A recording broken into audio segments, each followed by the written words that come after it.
Okay, welcome everyone from the Win-Win Women Network, and also welcome to my friends on YouTube. I'm so glad everybody is here. We are going to get started. We're a little bit late today. I apologize. That's one of the challenges of being a full-time caregiver. I know I have lots of caregivers out there that walk with me in this journey of taking care of elderly parents. So I know you know where I'm coming from, and I certainly appreciate your patience. But today we have a really exciting topic, and that is we're going to start to dive into a really cool area of health, which is called your microbiome. Now, you may have heard something known as the gut microbiome, but it's so much more than that. In fact, half of all of our cells on our body are part of the microbiome. And you have your microbiome everywhere. You have it in your ears, your nose, your mouth, your gut. It's on your skin. It's literally in every orifice of your body. So it's a really important thing, and it's alive. And one of the things that we have to keep in mind about the microbiome is that microbes existed far before any other organism on Earth. In fact, we know that you can actually go back to some of the earliest life on Earth, and it was when the temperatures of the Earth were scorching hot and there was no water. And so microbes have developed over so many thousands of millennia to where they are now, and they're actually able to create the environment that we live in. The biome, the microbiome, actually surrounds all of our plants, all of our animals, the places that we live, inside our bodies, outside our bodies. And it's really, really important. Unfortunately, I think as human beings, we tend to ignore the things we can't see, but that does not make them unimportant. And the other thing that we're learning is that medicine, although aware of the microbiome, certainly in the last 20 years, there's been a ton of research that has come down about it. One of the things that we know that hasn't been incorporated into the general knowledge of physicians is we take a look at organs and how they function. We take a look at body systems and how they function, but we rarely include the microbiome and its relationship, the symbiosis between your human tissues, which could be a liver cell, it could be a brain cell, it could be a lung cell, and the microbiota, this array of small microbes, most of them bacteria, but other species as well, that live on us and do a lot of really great work. So before I get into our specific subject today, we're going to talk a little bit about cinnamon, particularly because this is actually one of the first things you can do to support your microbiome is start to incorporate cinnamon into your daily routine. And so I'll walk you through some ways that you can do that. But before I do that, I just want you to imagine that you're sitting down at a table and you have an apple and you're going to eat that apple. And I want to follow so that you can see what that apple is actually doing inside your body.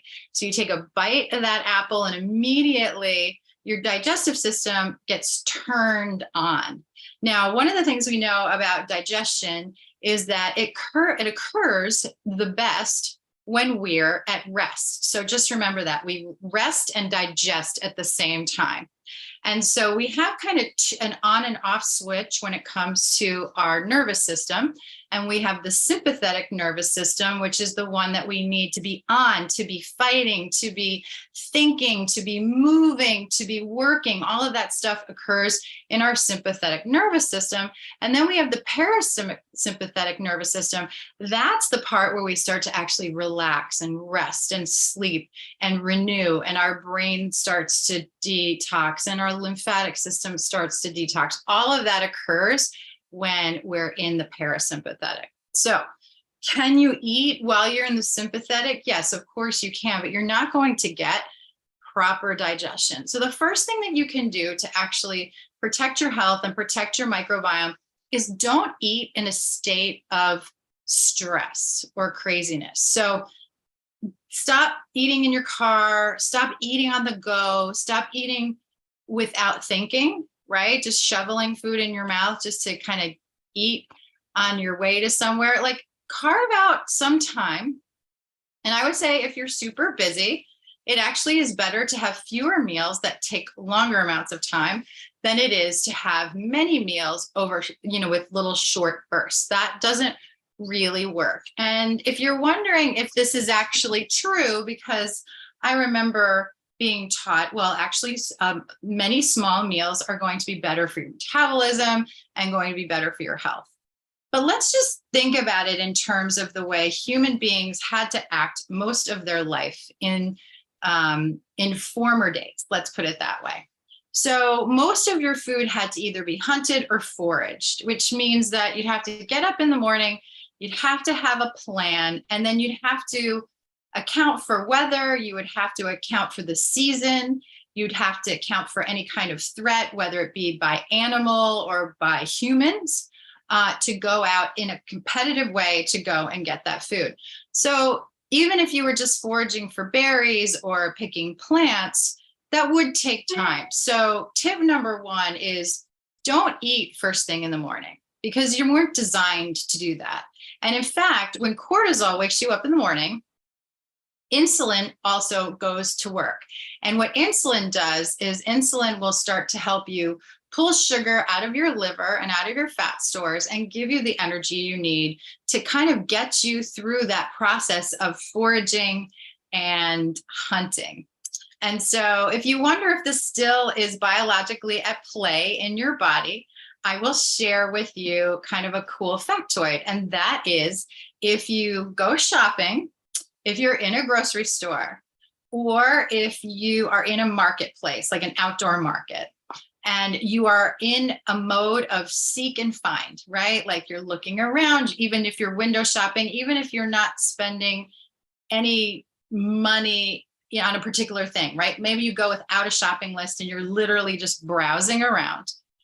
By the end of that shopping experience, you're probably going to be hungry, whether it's mealtime or not, because biologically, you've put yourself in a hunting process. And the response to a hunting process is actually to consume something that you have, which is why most shopping malls and grocery stores have cafes or restaurants, because they know this biologically, we are designed to kind of do that. So I thought that was one really cool story. And I got that from a book called The Secret of the Microbiome. So I'm just starting this book. I'm just kind of giving you some of the things that I'm learning right off the bat. So we're going back to our apple. We have our apple, we've taken a bite of our apple, and it turns on a biological response. So hopefully when you're eating that apple, maybe you're even outside, or you have the window open, or you're with friends or family or an animal, something that makes you feel at peace. Okay. You really don't want to eat at a time when you feel like, don't eat at your desk at work, for example. Let's say you're working on a big project and you're like, oh, I'm just going to have a working lunch. That's actually really bad for your health, because your body's confused. It doesn't know if it's supposed to be working or if it's supposed to be resting and digesting. And because they're not designed to happen at the same time, they can cause a lot of digestive issues. Some people say, I ate too fast, I don't feel well, or I ate in a hurry, I don't feel well, or I ate at lunchtime and, I didn't feel well. And I think we blame it on restaurants or takeout food. But the truth is, probably has more to do with the fact that we're just eating and working at the same time. We're not designed to do that. So let's say you're eating your apple and you're in a nice, calm place, and you take a bite, and all of a sudden your body says, oh, this is great. We're going to actually get nutrition. We're going to get energy from the sugar, and we're going to get nutrients from the apple. And then something really, really cool is going to happen to our microbiome. So I'm going to very oversimplify this, but I think it paints a cool picture. So you bite the apple, you break it down, it goes down your throat into your stomach. It's like mush at that point, right? The sugar starts to get pulled into your blood, right? So that you get a burst of energy. You may get like a little bit of clarity of thought. You might feel at ease. You may feel a spark of joy, right? Pleasure. People get a lot of pleasure from eating. That has to do with the dopamine that is produced while they're eating. if they're eating in a calm and, joyful state. Then once that happens, it goes into the small intestine. And this is really, really cool. It starts pulling the nutrients out of the apple. And we know that, fresh fruits and vegetables are full of tons and tons of nutrients. But I want you to think about some of the other things that we eat. And I'm going to do a parallel journey with a cracker from a box. Okay. So once we get all those nutrients out of our apple, the sugar is out of the apple, what's left? What's left is the soluble and insoluble fiber. And I think most of us, I know I thought this way for a really long time. I thought that fiber was just there as like scrubbers to get rid of any kind of waste product and just, kind of pull it through my colon and then out into the, waste system. But there's a bigger thing that happens that I think we all need to be aware of.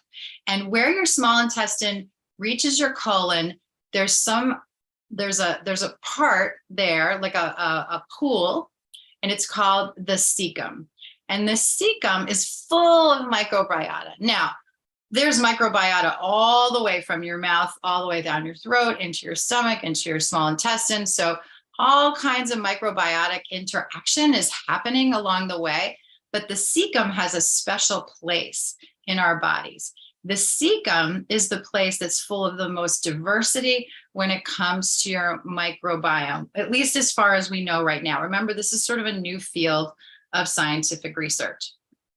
And what happens there is actually, instead of you feeding your body, you start to feed your microbiome. And this is super important. So that fiber, that soluble and insoluble fiber, right, becomes food for your microbiome. And all that bacteria starts to grow and they get happy and they live and they produce and they do lots of really cool things in your body. I'm going to pull out 3. Number 1, they help you stay alive and they help you stay young. So they are part of your longevity plan. Secondly, they are there to actually infuse strength into your immune system. So just by, an apple a day keeps the doctor away. Well, there's more truth to that than you think. And one of the things that we want to keep in mind is the fact that that fiber is so very important. There's 5 grams of fiber in an apple. So apples really are an amazing food. And they're going to give your immune system an extra boost. And that boost is really, really good. It's like you've given your body, an inoculation on a daily basis, which is really, really awesome. And then the third thing that it does is it gives food to your hormones. So we know that the gut produces most of our hormones, especially our feel-good hormones. So serotonin, that gives us confidence, comes from that fiber food filling your microbiome and turning on that hormone response. Without it, you just don't feel joyful. You don't feel confident. You don't feel energetic. You don't feel motivated. There's all kinds of things that happen. Depression and anxiety set in. And we know that these are literally an epidemic, certainly in the United States, if not throughout the world. And then, of course, the part that I think we're all aware of, the scrubber and the absorbing of the toxins part, is a critical part of what happens with fiber, especially soluble fiber, because it works like a sponge. And then it takes all of the toxins out of your body. So if you're not having a bowel movement at least once or twice a day, then where exactly is that waste product being stored? And one of the things that we're learning is that a lot of people have between 5 and 20 pounds of fecal matter that hasn't been expelled from their body. That's a lot of weight. So if you want a weight loss trick, one of the things you can do is start to feed your microbiome, because once you feed it, it is going to go a long way to helping you clear out toxins from your body. All right, now let's trace a cracker. Same thing. I've gone to the grocery store. I'm not going to call out any brands. I'm just saying this is a shelf-stable food. This has been ultra processed. Most of it has been fortified. That should be a big warning sign, by the way. Anytime you see the word fortified on a food, it means that all of the nutrition, for the most part, has been stripped from the food, and they had to actually add synthetic vitamins to it so that it could be sold as a food. Otherwise, it would have no nutritional value and they can't sell it as food. So that should be a big tip off to all of us that like, anything enriched, fortified, isolated, artificial, flavor, coloring, and then of course, all of those long chemical names that we have no idea what they are, where they came from.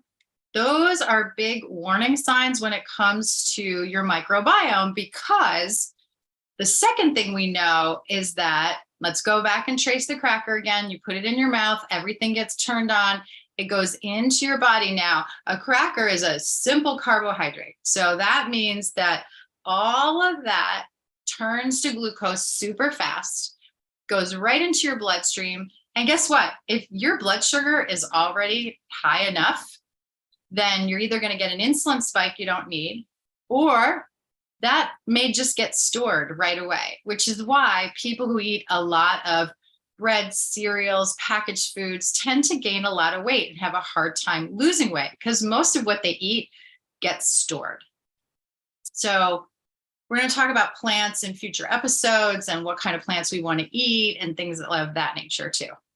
But it's really important just to mindfully eat. You look at the ingredients. What am I trying to get out of this food? What's this food giving to me?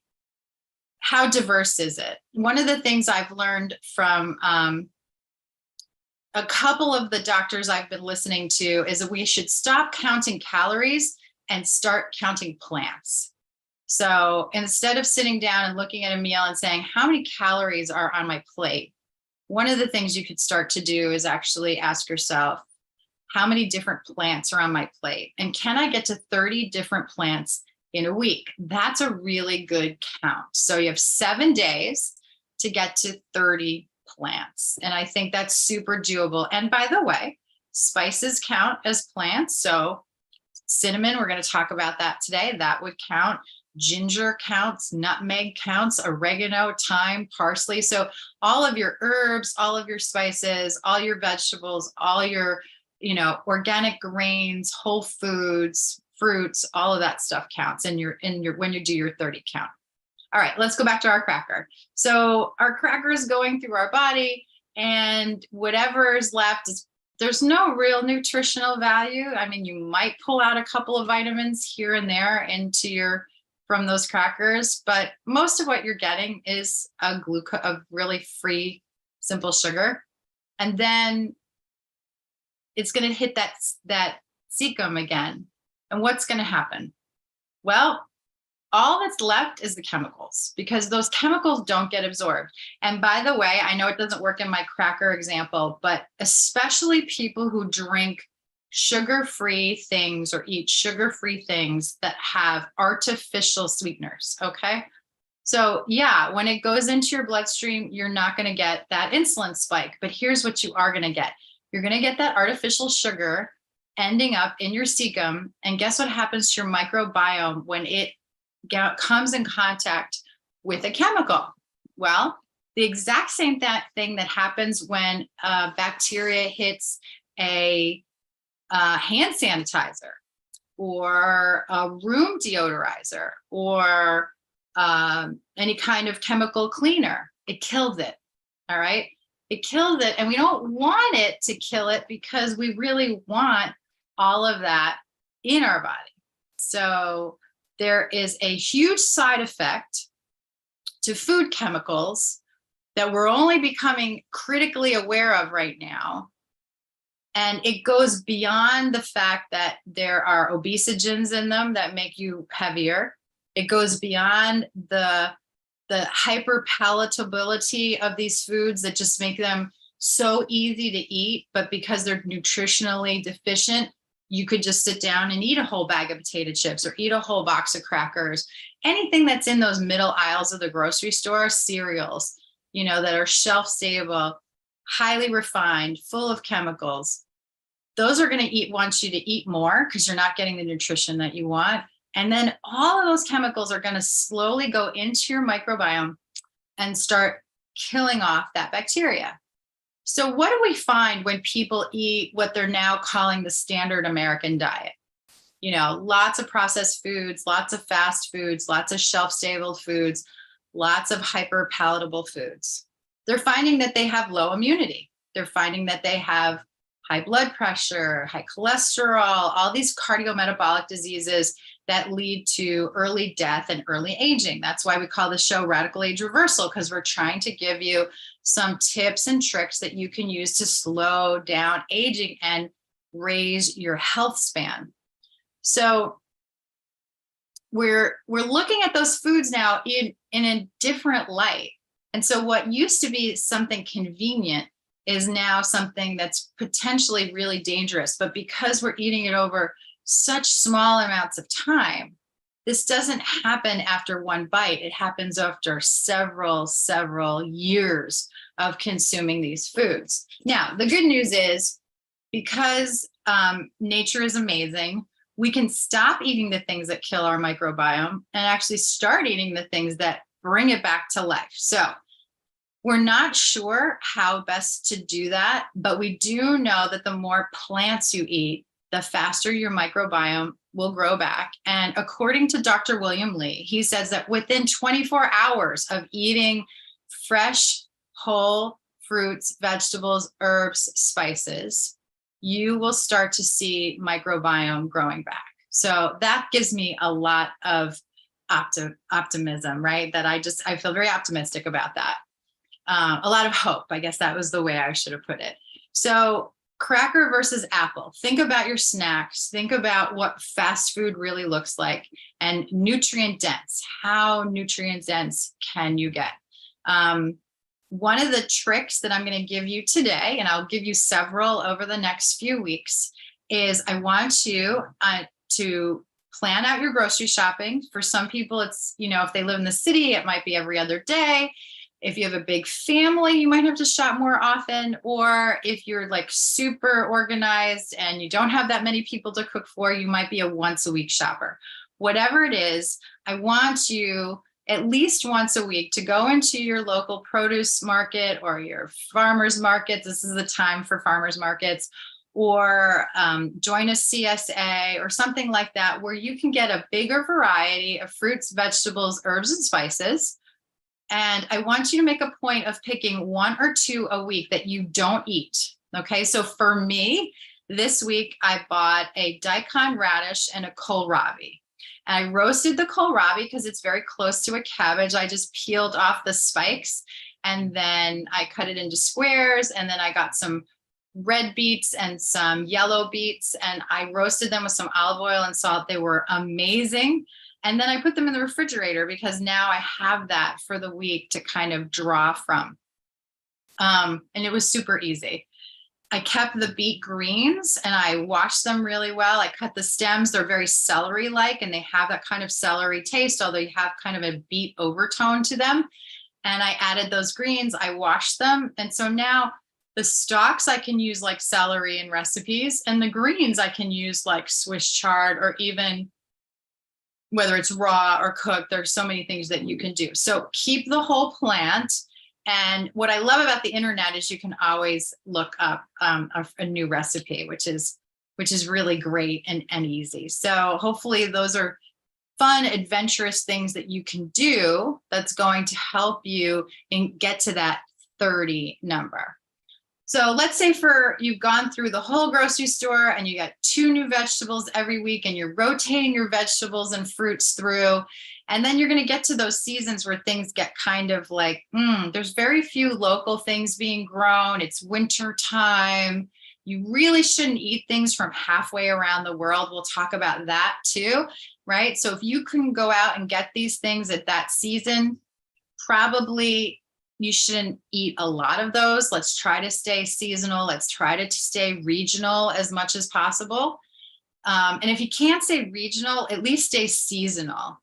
So could the thing that you're eating actually grow at the time you're eating it? Or could it have been stored from a season, that you're still eating? So for example, like apples and pears and things like that can go through cold storage. They can actually hold their value for a long amount of time. Things like cabbages and root vegetables. So you're going to think about those things as we go into the winter as well. But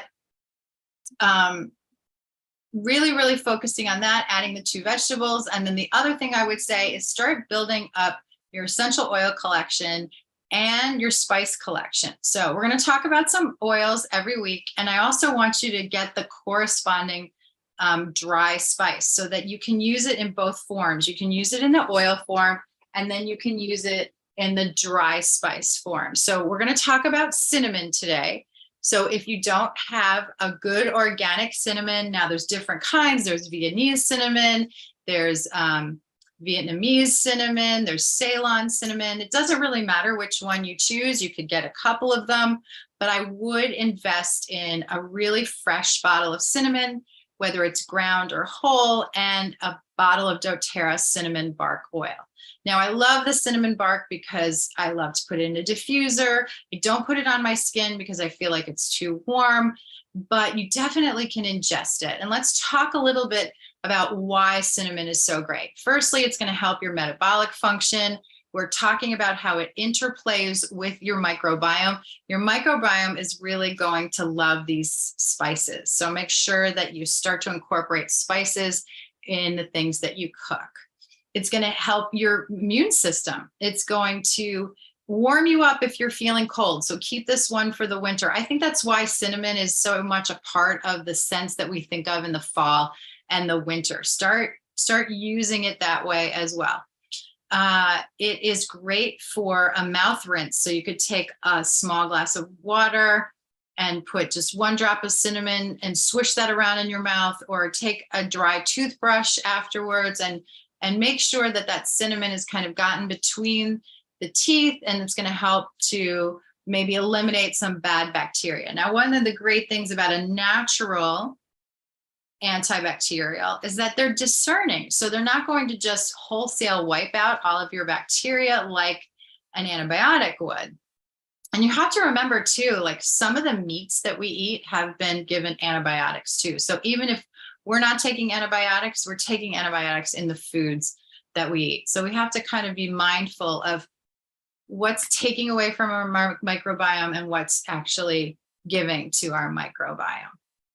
Okay, you can also use it for a sore throat. Just take a couple of drops and swallow that in warm water. You can put it in a spray bottle and use it to clean. It's going to be so much better to clean. Now, I would clean with doTERRA's On Guard blend. It has cinnamon in it. And you're going to see that there's cinnamon in a lot of different blends from doTERRA. And I'm happy to put the names of those blends in the comments section. You can also use it for a massage with achy joints. Make sure you always dilute it. So I would say like to 1 ounce of massage oil. I like fractionated coconut oil. I would put maybe 1 or 2 drops of cinnamon and then use that, and massage would be really lovely. You could also add things like clove to that, 1 or 2 drops, oregano, 1 or 2 drops. Because you have so much fractionated coconut oil, it's not going to irritate the skin at all. And those essential oils are actually really, really good for reducing inflammation, which is another thing that happens when you feed your gut microbiome. You're going to reduce inflammation. So a couple of other great side benefits and that was coined by my dear friend, Denise Schwinderman. I love that about essential oils. So it decreases inflammation, it reduces your blood sugar, it's good for bad cholesterol, getting rid of that, decreasing that. It fights infections, it's a high antioxidant, stimulates your immune system, actually stimulates your libido as well, and it helps to fight parasites. So that's super cool. And remember, we're going into that gut microbiome, and actually the cinnamon is going to feed the gut microbiome. So what's that going to do? It's going to boost your brain function. It's actually going to act as a blood purifier. It's going to improve your blood circulation.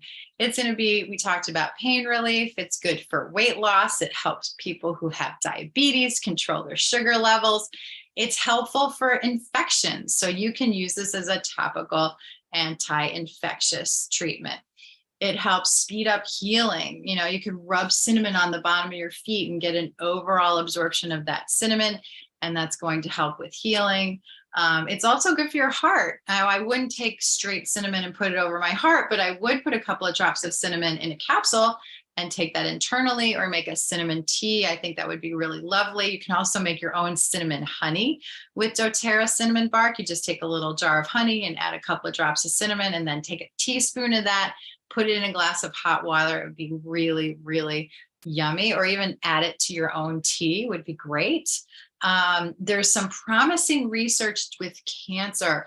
So I'd love for you to just go look at some of those studies, and look at the fact that we're studying some natural plants to see what can happen there with, bad cells growing. We don't want that. A lot of people love to use it for mouthwash because it removes bad breath. Some people add it to their own perfumes, right, when they're doing those natural perfumes. And it's also actually good for respiration. So what would I do with that? I might actually, again, with enough fractionated coconut oil, I might just take that and I would rub it on my chest. I would add some myrrh to it, or cardamom. Those are another really good plants that you can start adding into your routine. Remember, add those essential oils into your routine. They're helping your gut microbiome, and you can add it to your 30 a week. It's also good for people with menstrual cramps. You can, again, with the fractionated coconut oil, apply it topically. It promotes lactation in nursing moms. It acts as a diuretic. So if you have some swelling in your feet, or I've seen people use it post-surgically in a massage, that's great too.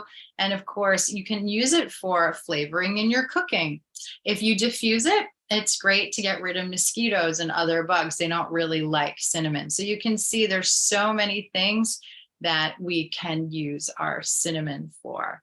So hopefully you've jotted down a few notes, and you can always go back and watch this replay. But I want you to start thinking of yourself as having two parts. You have your human cells and you have your microbiome, and they are equal in number, and we must take care of both. So join me next Tuesday at 4 o'clock. I know, sorry we started a little late today, but join me back here at 4 o'clock next Tuesday. We're going to talk more about the microbiome and how it keeps us young. I'm Carrie Donegan. Thanks for joining me on Radical Age Reversal. I'll see you next week.